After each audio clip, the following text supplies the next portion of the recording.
Thanks. I'm Jimmy. I'm the host of the show.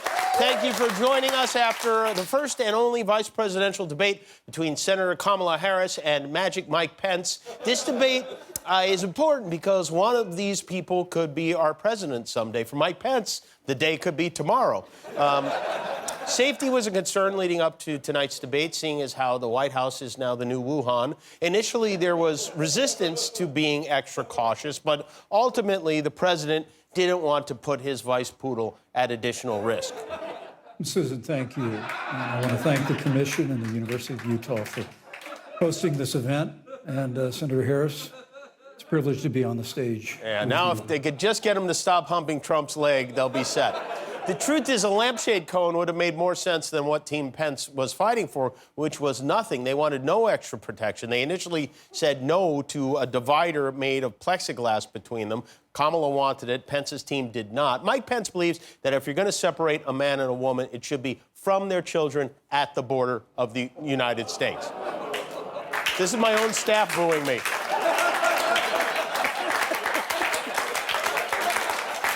Thank you, Guillermo, for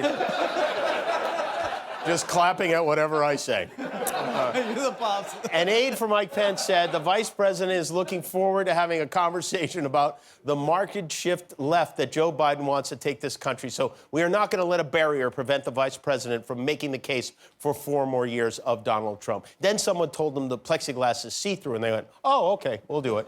Having a conversation through a glass partition was good practice for Mike Pence, because after January, that's how he's going to have to do it when he visits his former boss at the correctional facility. So the plexi went up and the gloves came off. I wish Kamala would have started the debate by congratulating Mike Pence on his great work as leader of the COVID task force and then just laugh like a maniac for 90 minutes. It wasn't the WrestleMania-style debate we saw last week, but there were some moments. For one, a lot of people noticed that Mike Pence had a pink eye, which is apparently a symptom of coronavirus, which I don't know about that. A lot of gerbils have pink eyes. But the big star of the debate tonight was a fly that landed quite symbolically on the vice president's head. I assume the fly thought he was a light bulb and was attracted to his... It stayed on his head for 2 minutes and 3 seconds. Technically, that fly is now his running mate. But anyway, Mike Pence's fly just became the most popular Halloween costume of 2020. There was an unusual amount of focus tonight on the swine flu and fracking. Here's the story. Mike Pence loves to say fracking because it's the closest he's allowed to get to using a curse word. But no one's mind was changed tonight. Almost none of the questions were answered. Watching this after the Trump-Biden debate was like falling asleep during a UFC fight and waking up to the Great British Baking Show. It was the kind of debate Donald Trump hates. It was polite, it was reasonable, it was orderly. It was so even-keeled, the president couldn't help but jump in. American people have witnessed what is the greatest failure of any presidential administration in the history of our country. Excuse me, but let me shut you down for a second, just for 1 second. There has never been an administration that's done what I've done. Susan, I want to add, Mr. President, I'm speaking. I'm speaking. I'm the one that brought back football. By the way, I brought back Big Ten football. He brought back big-time football. Boy, the proud boy in the bubble was bursting at the inseams. He could not wait to get back in the mix. Trump tweeted 40 times in the span of 2 hours last night, and he played all the hits: Hillary, Obama, Comey, voter fraud, Nancy Pelosi's hair. And then, even though we've not been told that he is negative for the virus, he went back to work in the Oval Office, which means that's where he watched TV today. But there was no official verdict from the president's doctor today that he's not contagious. But we did get an update from Don Jr., who offered this unintentionally revealing snippet from his life. How is he feeling? How's your dad feeling? He's doing great. And it was sort of amazing. Even speaking to him on Friday or over the weekend, literally he was rushing to get me off the phone because he had calls he had to make and work he had to do for the American people. I mean, it's sort of amazing. Some things never change. He's always been that way for his entire life. Oh, Don Jr., that's not why he was rushing you off the phone. Well, the cat's in the cradle and the silver spoon. That is one of the saddest things I've heard on Fox News. But Daddy Donald is very busy touching himself to Lou Dobbs for an hour every night and making history today as the first U.S. president ever to endorse a prescription drug. They gave me Regeneron, and it was like unbelievable. I felt good immediately. I felt as good 3 days ago as I do now. I view these, I know they call them therapeutic, but to me it wasn't therapeutic. It just made me better. Okay, I call that a cure. Well, I think that's called therapeutic, but this is like an infomercial even Chuck Woolery wouldn't do. Talk to your president to find out if Regeneron is right for you. Is one of the side effects of Regeneron a burnt umber face? Because I'd like to compare the color of his face to the color of his hands today. Put his hands up there. Yeah, that's right. It looks like he turned the tanning bed up to extra crispy. After months of downplaying the virus, Trump now that he has it, can't decide if he wants to say it was no big deal or be the powerful hero who beat it. So what he's doing is saying both. So I think this was a blessing from God that I caught it. This was a blessing in disguise. I caught it. I heard about this drug. I said, let me take it. It was my suggestion. I said, let me take it. And it was incredible the way it worked. Incredible. I bet God takes the call when his son calls him. But the most important thing the president wants you to know, other than that, everything that works is his idea, is that this virus, this terrible disease that has killed so many people now, is not your fault. It wasn't your fault that this happened. It was China's fault. And China's going to pay a big price, what they've done to this country. China's going to pay a big price, what they've done to the world. This was China's fault. And just remember that. Look at the orange chicken blaming China. That is And by the way, about 3 minutes into the video, an unidentified flying object came flying out of the president's mouth. I walked in, I didn't feel good. A short 24 hours later, I was feeling great. Did you see that? A pearl of spittle flew out of his lie hole on a downward trajectory. A highly infected glob of COVID gravy hurtling toward the White House lawn, which is exactly why you wear a mask. But he had to make a video. He can't let Mike Pence have the spotlight to himself. He had to get out there to talk about Regeneron. And, of course, we mustn't forget the vaccine that will be here very, very soon.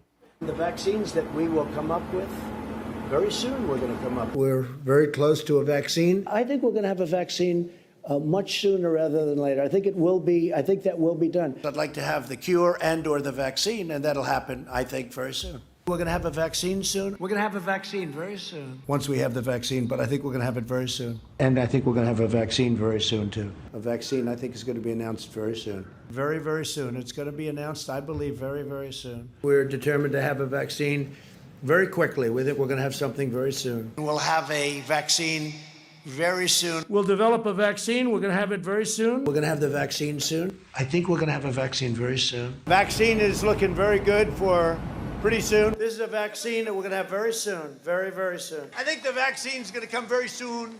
It's going to be really soon. We're going to have a vaccine very soon. It's a great vaccine. Great, great vaccine. Vaccines are coming soon. We will have a vaccine so soon you won't even believe it.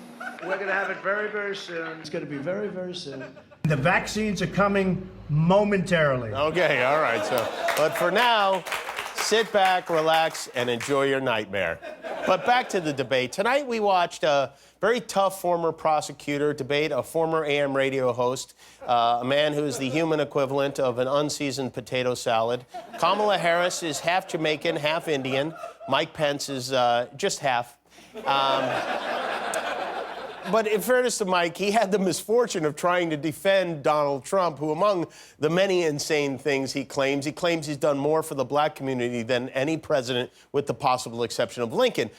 Trump is polling at about 10% with black American voters, which isn't great. And the contrast between these campaigns is particularly stark when you see Kamala Harris next to a cartoon drawing of a milkman. But the Trump campaign, they're not giving up. They recently named a new director of African-American outreach. His name is Marquis Jackson, and we are interested to have him with us tonight and grateful to have him with us. Mr. Jackson, thank you for joining us on debate night. Well, thank you for having me. Thank you so much. You know, this is such an important election for Black Americans, and I thought the Vice President did a great job tonight explaining why Donald Trump is the right choice for Black voters. Excuse me, wait a minute. You are the new head of Black Outreach for the administration? Yep. Yeah. I was actually just appointed this morning. You're Marquis Jackson? That's me. Yeah, I know. That's a pretty unusual name. See, I was named after the Marquis de Sade. It's a funny story, actually. My mother was very into sadomasochism, you know, for sex. May I just ask the night I was conceived was what? Off track. I'm sorry, what? How did you get this job? Oh, yes. Well, that's a very interesting story. It was a real whirlwind. See, I sent in my resume this morning, and then about an hour later, they hired me, sight unseen. Okay, yeah, that is, you know what, that's what I would have guessed. So you never actually met anyone from the administration in person or on video chat? Well, no, not yet. I was having a little bit of trouble with the camera on my computer. You know, the people at Zoom, they make it so tricky to activate your video. You got to go into settings. Well, first you got to figure out where that camera. Yeah, see, they tell you click on the camera. I know how Zoom works. But so what you're saying is they never saw your face. No, they did. But look, hey, it's not a beauty contest, Jimmy. This is about galvanizing African American voters. No, I get that. I can't help but wonder, Mr. Jackson, if. No, please. Call me Marquis. Okay, Marquis. Is it possible, Marquis, that the person who hired you assumed you were black? Oh, wow. You know, that never occurred to me. That's it. But now that you mention it, yeah, there were some odd things. Okay, like what kind of odd things? Well, when I talked to them on the phone, they just kept saying, "What's up?" Yes. Okay, that's a red flag for sure. That's probably yeah. And bringing up the NBA championships a whole bunch of times. Okay. They were asking me if I was into somebody named Kanye. Do you know who that is? Yes, I do. Of course, he's a rapper. He's a very, very famous person. Oh, really? Because I kept thinking it sounds like pig Latin to me, you know, like ooh yay, ooh day, ooh day, Kanye. No, he's very famous. Latin. Kanye West, he's married to Kim Kardashian. Yeah, well, that does not ring a bell either. Oh. Well, let's see, you know, they did ask if I would make sure to stand behind the president at all of his rallies. They wanted me real prominent right behind him. Of course, I said, yes, you bet. Yeah, so why would you say anything other than that? Yeah, exactly. Yeah. And then at some point, one of them said to me, he said, hey, is it true what they say? And I just said, oh, yeah, you know it is. It is totally true. Wait, what is true? I have no idea. I was just trying to get a job. I see. Okay. Well, all right. Yeah. But I'll tell you this, whatever it is, apparently President Trump has like a very little one, miniature in size. All right. They were very clear. They went into great detail. I make a suggestion. You might want to get in touch with them to clear this up because it could potentially be an embarrassing situation for you. Yeah. Well, I think you're absolutely right, and I will do that right after lunch. Okay. Sandwich right here. Marquis? I'm going to call them.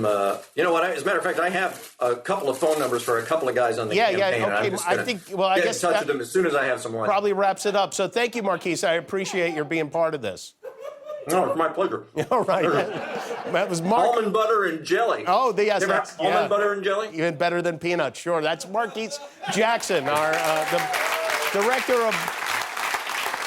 You understand? Yeah, I understand. He's the director of Black Outreach for the Trump campaign. Incredible, yeah.